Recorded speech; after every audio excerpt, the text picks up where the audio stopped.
Thank you, Professor Wang. We want to thank Professor Wang also for his many decades of dedication to the Asian American community. So, Professor Wang, thank you and your wife as well.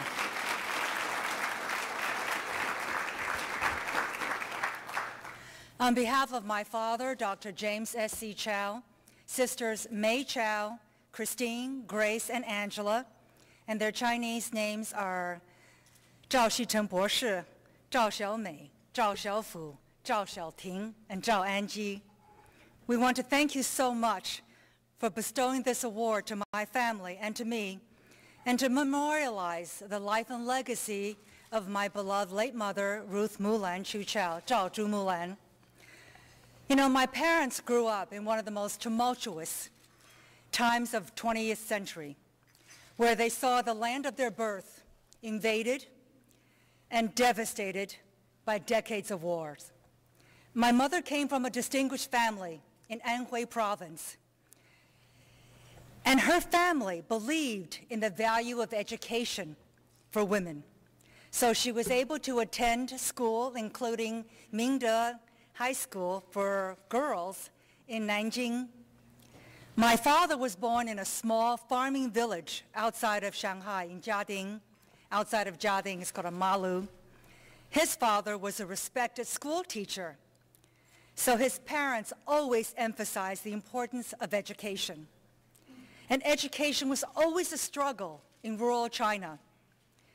So my father had to win scholarships after scholarships that enabled him to pursue his schooling and then finally attend college, Jiao Tong University, in pursuit of a maritime career.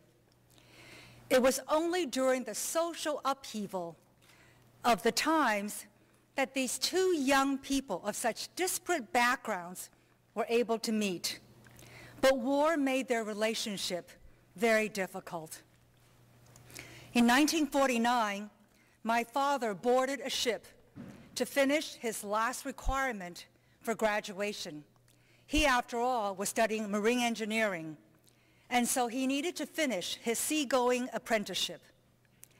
His father, my grandfather, came unexpectedly all the way from the countryside to send his only child off for what was expected to be a short voyage.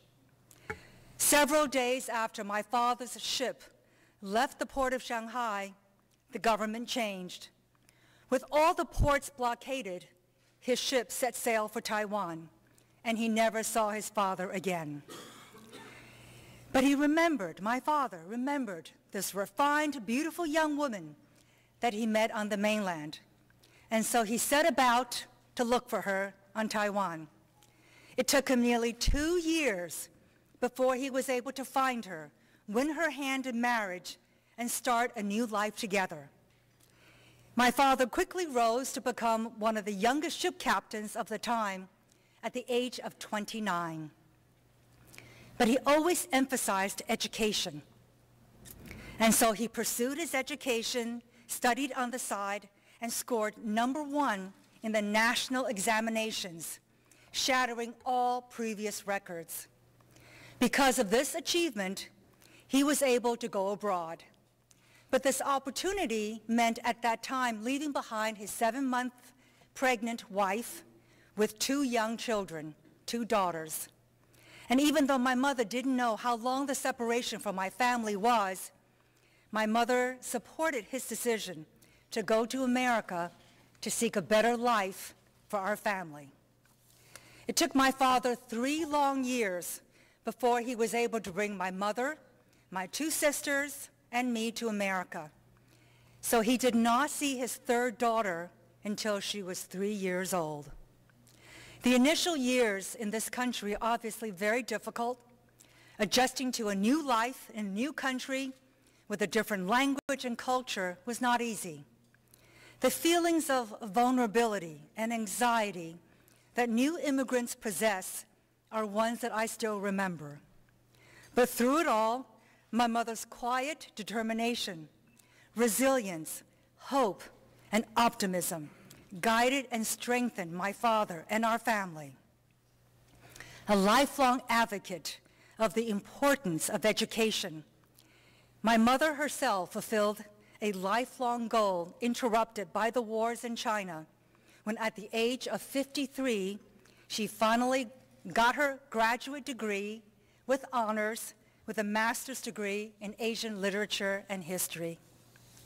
My mother returned home to the Lord on August 2nd, 2007, after a valiant 7-year battle with lymphoma. But my parents' story is one of enduring love, family, faith, contribution to society, and the power of education. Both my parents led values-laden lives that exemplified diligence, determination, courage, and hope in the face of great adversity. You know, my father never expected nor sought financial goals. His guiding philosophy has always been to be a good person and to contribute to society.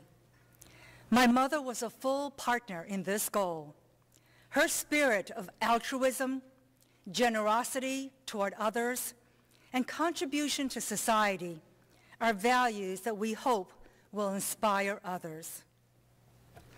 My father has always credited the education he obtained in China as giving him the foundation with which to face the many, many changes in his life. He also credits the environment in America, which gave him so many opportunities to succeed later in his life. It is this combination of the best of East and West that my parents are always advocating that is emblematic of the goals of this organization, to develop greater understanding and better relations between the peoples of the United States and China for the benefit of the world. So on behalf of my father, Dr. James S. C. Chao, my many sisters, and my late mother, I want to thank you so much for recognizing my family's philanthropy and the spirit in which we give. Thank you so much.